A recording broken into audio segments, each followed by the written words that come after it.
extreme way. So it affects like the brain development and things like that, and how the nervous system reacts from very early on. And because queer people are often forced to ask themselves questions that straight people don't deal with until they're in their like 50s sometimes.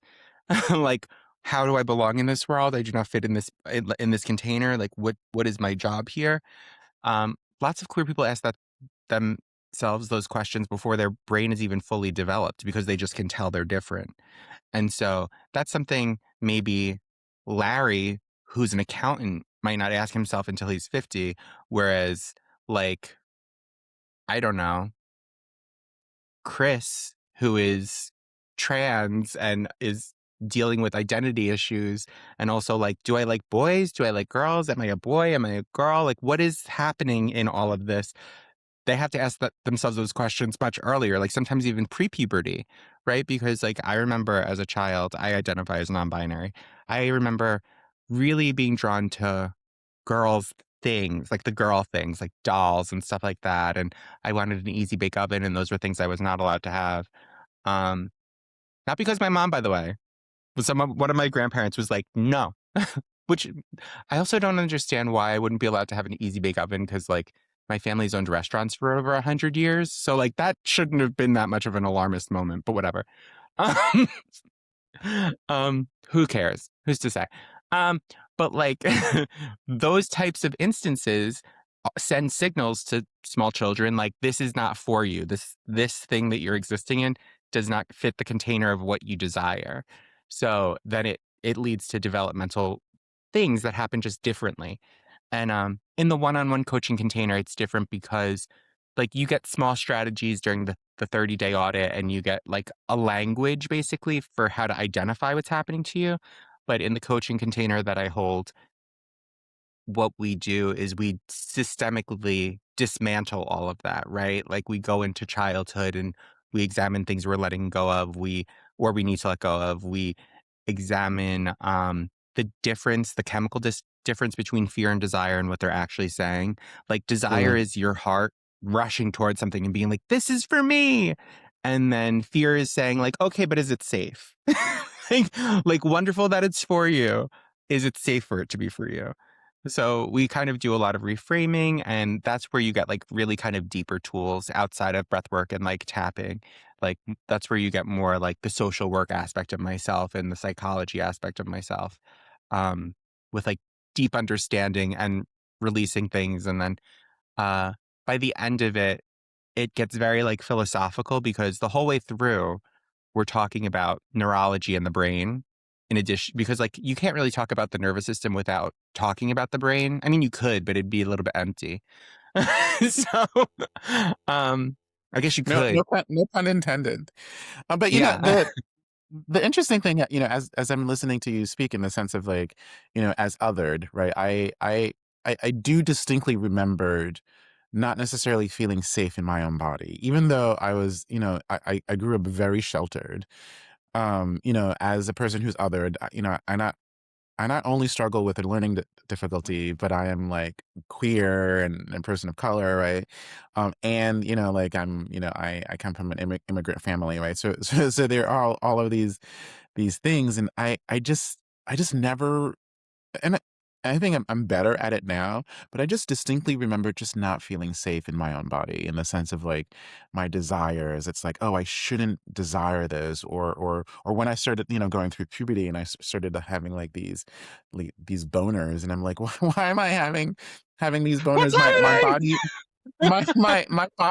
My body is not listening to me. I want my body to do this, and I want my voice to sound like that, and so I just really distinctly remembering feeling like I had no control over my body, and that felt very distressing, in Yeah. developing sort of like my identity, and developing sort of like, sort of like who I wanted to be, or how I wanted to be.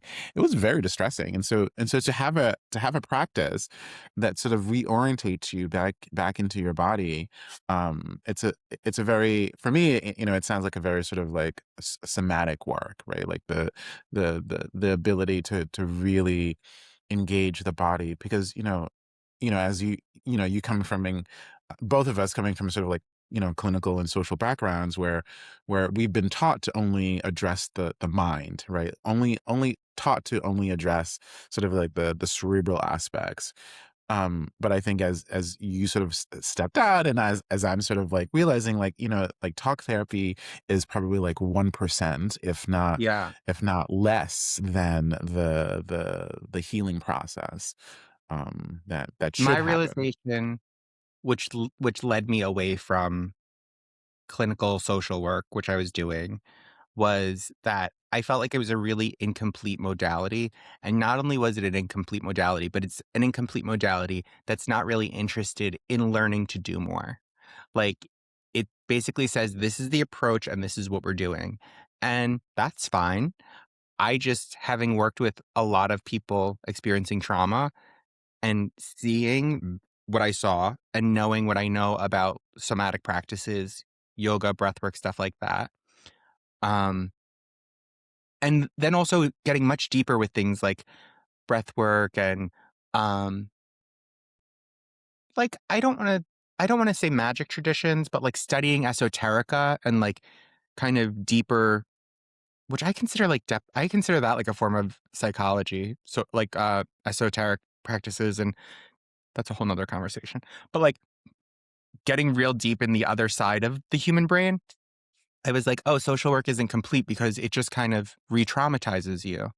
Or it can. I'm not saying that like the whole practice is that way, but like the closest thing to what I believe is an effective practice is cognitive behavioral therapy. However, cognitive behavioral therapy is also kind of incomplete because it leaves it in the brain. It doesn't move it through and out the body. And if anything, it can it can just leave you going like, oh, this is the cycle. I see the cycle and I try to do the interrupt point, but it doesn't necessarily always work. And even still, sometimes you can't always swap out, right? Like when you're doing cognitive behavioral therapy and you're going through the wheel, it's which is like experience the feeling, acknowledge the feeling, bring awareness to the feeling, shift the behavior, right? Like that's the pretty much the wheel of cognitive behavioral therapy. Am I stating that correctly? Yes. Yeah. Yeah. Yeah. Yeah. Yeah. It's been a Yeah. minute. So I think part of truly like breaking that thing is a really simple example. I'll give you using your phone at night, right? Like a lot of us doom scroll at night. And a lot of us get stuck in this thing where all of a sudden it's like we went to bed at 11 and all of a sudden it's 3 in the morning and we're doom scrolling videos of like things that are spiking our cortisol right before bed, and it's really bad for us chemically. So a good way to help break that habit is when when you catch yourself and it's like, say you decide you're not going to use your phone after 10:30 p.m. anymore, right? That's your cutoff. That's your technology bedtime, let's say, even if you're going to stay up and write or whatever. Um, if you look at the clock at all, if you glance and you see it's like 11:30 or 1 or whatever, that's when you just put your phone across the room somewhere and walk away from it because you have a pattern interrupt. And like that simple act is outside of what social work does. It's you're relying too much on like the willpower of the person, in my opinion. And like, why would you actively tell a person who's already stuck in a patterned behavior to swim upstream? You can't tell them to just like think differently. I mean, you can, and it works for many people to an extent, but I think there's a better way to do it. And I've never been one to Yeah. just like sit idly by. So I am. You, when I was in the early part of my master's program, I had I had a professor, um because I think the class was introduction to psych. Again, it was a master's levels course, and I remember it was a paper that I had to write about I can't remember if it was a particular theorist or modality. But I remember going to the professor and saying, like, I wanted to sort of focus my paper more so on sort of Afro-Caribbean psychology, Afro-Caribbean um, um, treatments. And You know what she said to me? What? Um, you shouldn't really, uh, it's not there's no, research papers that are done on folk magic. And I was like, "But it's a it's a whole field. It's a whole field of working with people of color, you know, that like, they have their own framework." And I I don't understand why you would say that. But Colonialism. for her but for her, you know, anything outside of Western psychology, outside of Freud, outside of Carl Jung, like, anything outside of that, was not considered legitimate.